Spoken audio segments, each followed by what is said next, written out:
Graphing representations of points on a coordinate plane. So this is all about your coordinate plane, your Cartesian coordinate plane. We're going to start off with a whole slew of vocabulary that are going to be really important for us in order to know which parts of the graph we're talking about. So first of all, we're talking about one-dimensional graphs, and those are graphs that represent the distance and direction that a value is from 0. So this is like a number line, for example. So the represents, let's start there, represents the distance and direction that a value is from 0.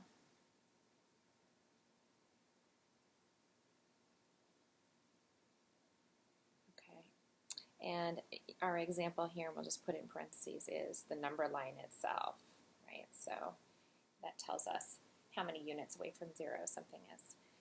The rectangular coordinate system, that is a graphical representation of two-dimensional values, okay? So a graphical representation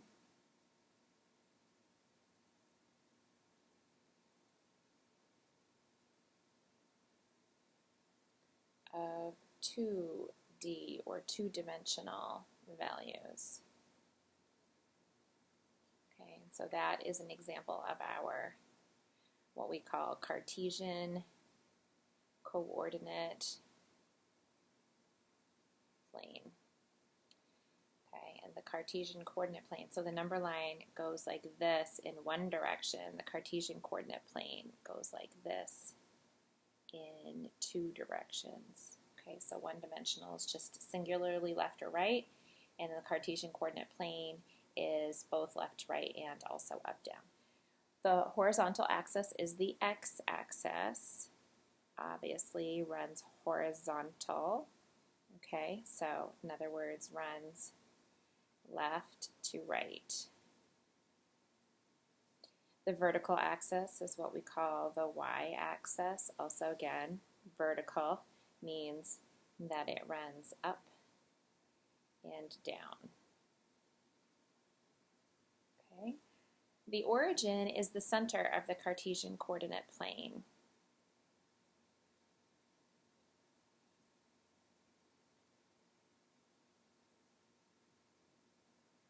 Okay, the center of the Cartesian coordinate plane.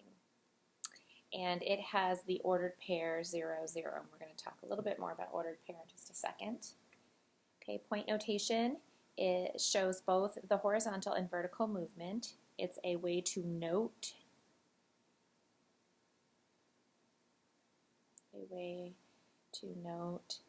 the horizontal and vertical movement.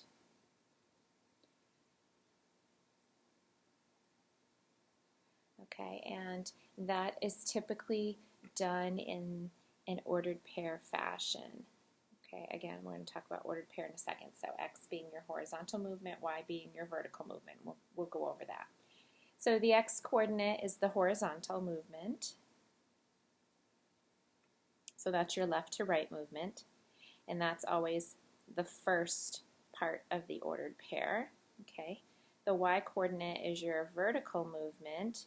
That's your, oh, I'm sorry, I missed the R here for left, right. That is the up and down movement, and that is always the second part of your ordered pair. So the first part is the left or right, how much left or right you're moving. The second part is how much up or down you're moving. And when you combine these two, you end up with an ordered pair, where the x is your horizontal movement, the y is your vertical movement, and this is just showing you how to write that.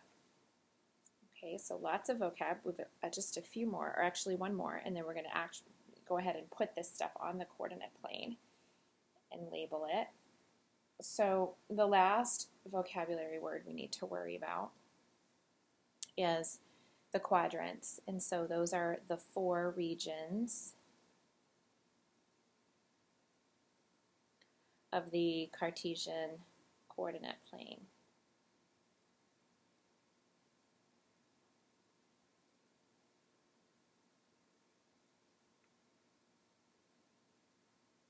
okay, of 4.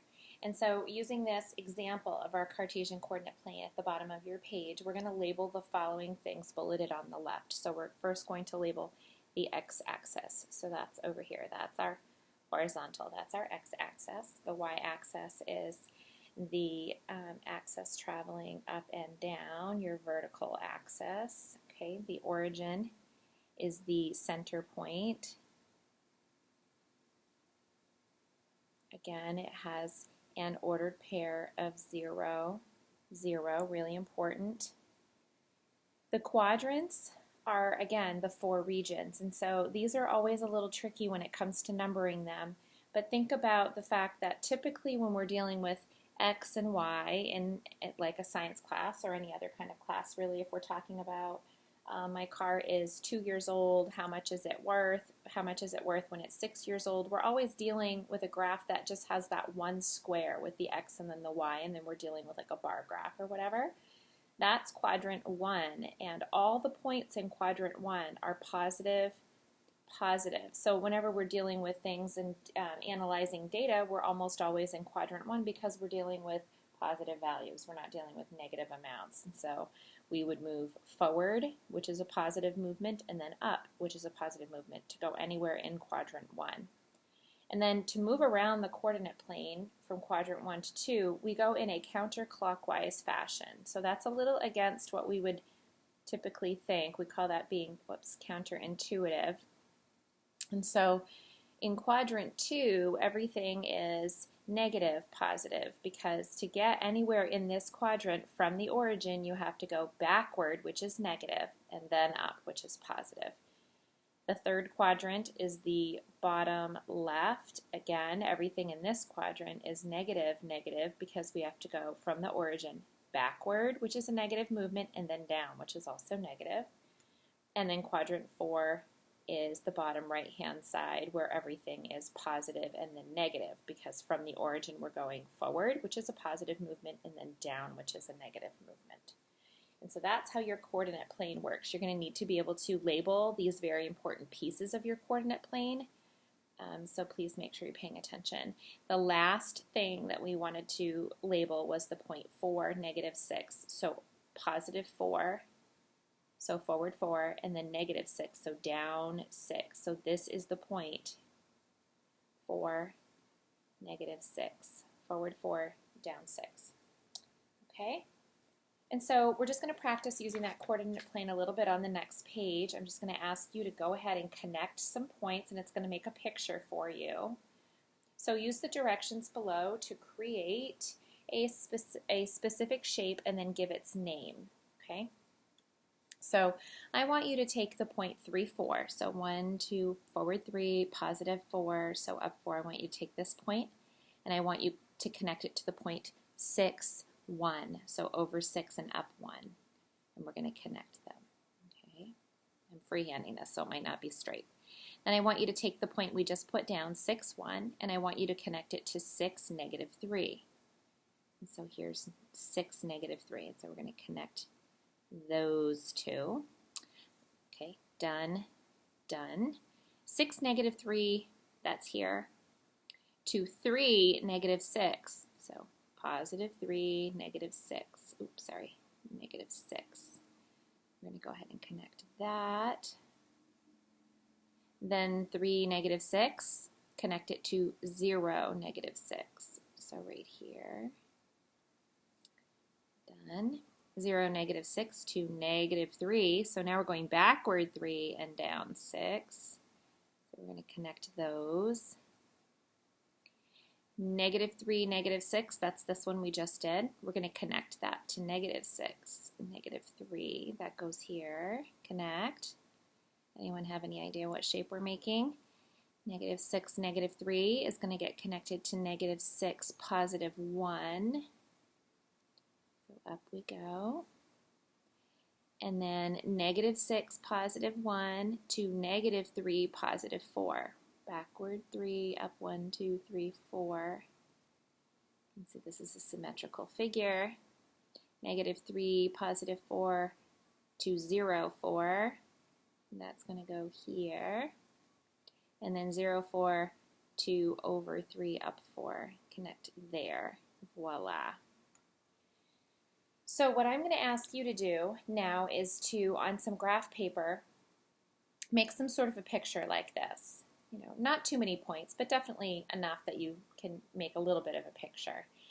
And once you get your picture made, you're going to write directions that are very similar to the directions that were here. So we started at 3, 4. So we started here, and then we said connect this point to this point, and then connect this point to this point, and we kept labeling them all the way around until we had a picture form. So you're going to do the same thing. You're going to make some sort of a picture and then write some directions for a friend, and then you're going to give them just the directions. They're going to do it, and then they're going to bring it back to you, and you can compare your master picture with the one that they created given your directions, and see if A, your directions were great, and B, if the person doing them actually understood how to graph the point.